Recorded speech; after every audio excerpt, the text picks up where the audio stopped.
உற்சாகம் தரும் ஊக்க கதைகள். ஊக்க கதைகள்.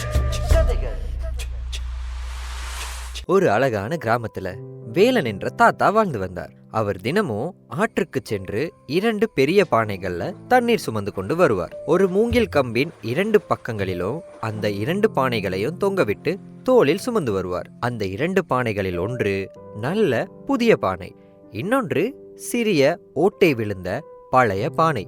ஆற்றிலிருந்து தாத்தாவின் வீடு வரை நடந்து வர்ற வழியில புதிய பானை முழு தண்ணீருடன் வந்து சேரும்.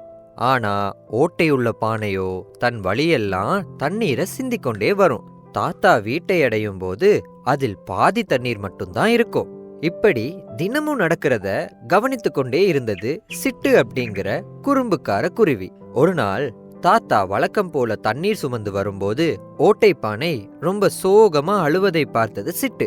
சிட்டு பறந்து போய் அந்த பானையின் விளிம்பில் அமர்ந்து, ஏன் பானானே ரொம்ப சோகமா இருக்கீங்க என்று கேட்டது.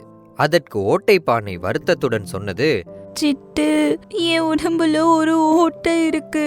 தாத்தா கஷ்டப்பட்டு ஆத்துல இருந்து தண்ணி கொண்டு சுமந்து வர்றாரு. ஆனா வீட்டை அடையும் போது என்னால பாதி தண்ணியை தான் கொண்டு போய் சேர்க்க முடியுது. என்னோட பலவீனத்தால தாத்தாவோட உழைப்பு வீணாகுதுன்னு நினைச்சா எனக்கு ரொம்ப கவலையா இருக்கு என்று கண்ணீர் விட்டது. இதை கேட்ட சிட்டுக்குருவி, அடடா, நீங்க தவறா நினைச்சிட்டு இருக்கீங்க பானான்னு. இன்னைக்கு தாத்தா கூட நீங்க வரும்போது பாதையோட ஒரு பக்கத்தை மட்டும் நல்லா உத்து பாருங்க, உங்களுக்கே புரியும் என்று சொல்லிவிட்டு பறந்து போயிடுச்சு. அடுத்த நாள் தாத்தா ஆற்றிலிருந்து வீட்டுக்கு திரும்பி வந்து கொண்டிருந்தார். சிட்டு சொன்னது போல ஓட்டை பானை வழியின் பக்கவாட்டில் பார்த்தது. என்ன ஆச்சரியம்!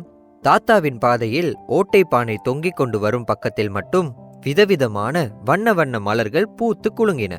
செடிகள் எல்லாம் பசுமையா இருந்தன. ஆனா புதிய பானை வந்த பக்கம் வெறும் காய்ந்த தரையாக மட்டுமே இருந்தது.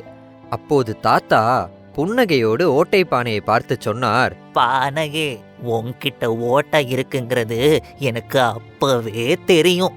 அது தெரிஞ்சுதான் உன் பக்கம் வர்ற வழியிலெல்லாம் பூச்செடிகளோட விதைகளை தூவி வச்சேன்.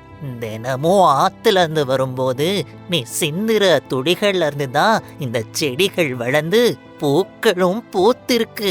இந்த அழகான பூக்களை பறிச்சுதான் நான் தினமும் கடவுளுக்கு படைக்கிறேன். உன்னோட பலவீனம் தான் இந்த அழகான பூந்தோட்டத்துக்கு காரணம்.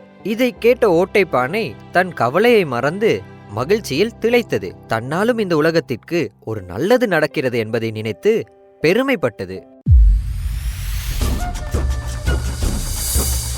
உற்சாகம் தரும் ஊக்க கதைகள். ஊக்க